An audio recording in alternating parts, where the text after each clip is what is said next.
tinapay muna tayo guys. Ito. Sandwich. Tapos nilagyan ko na lang siya ng mayonnaise. At saka nagtimpla nga rin pala ako ng kape. Kakarating ko lang kasi. Tapos maya-maya na lang ako mag-aasikaso ng lulutuin natin. Kaya tinapay muna.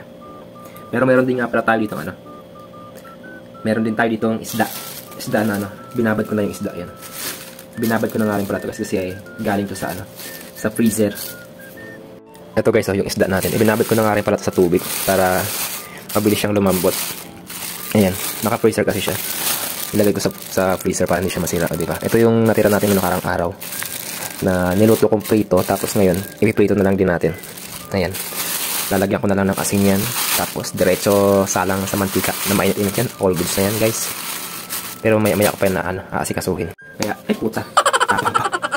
Muntik pa tapon na. Kaya magkakape muna ako. At saka itong tinapay guys. Kape. Sarap. Ang sarap talaga magkape pagka galing mo ng trabaho tapos pagka uwi mo ng bahay.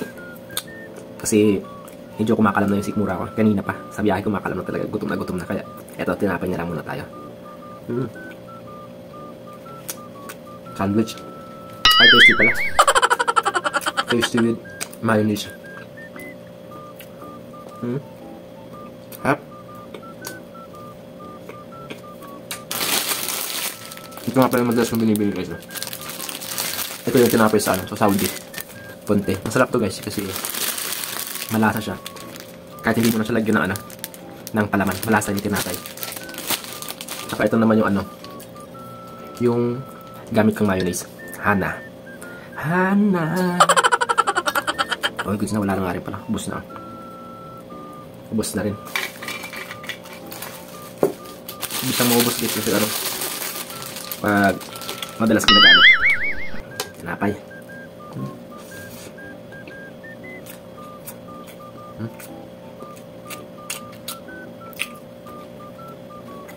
Tapos kape.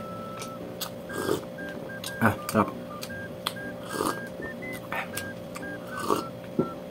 Sarap ng kape guys. Apa?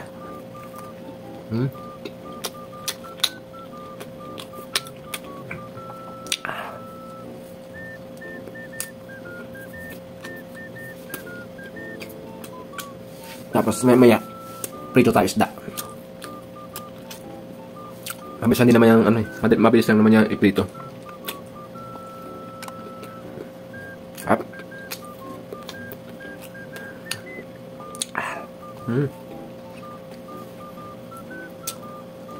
Up. Good.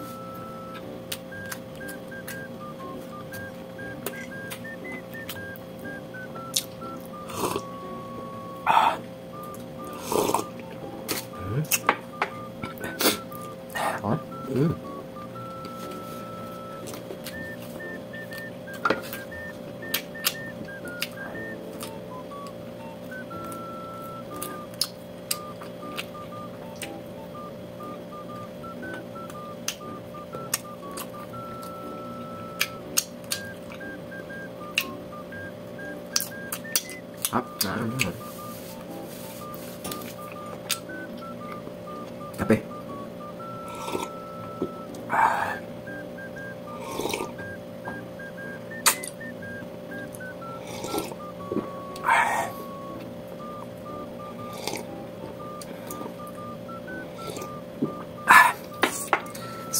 So ayun lang muna guys yung natin mini vlog. Wala tayong ngayon luto. Pero mamaya magluluto tayo ng pritong isda. Simple lang din naman yung kaya hindi ko na siya kukuha ng video. Kakain nga tayo mamaya. So ayun lang, thank you for watching. God bless po sa inyong lahat at mag-iingat palagi. Bye bye. Bye bye.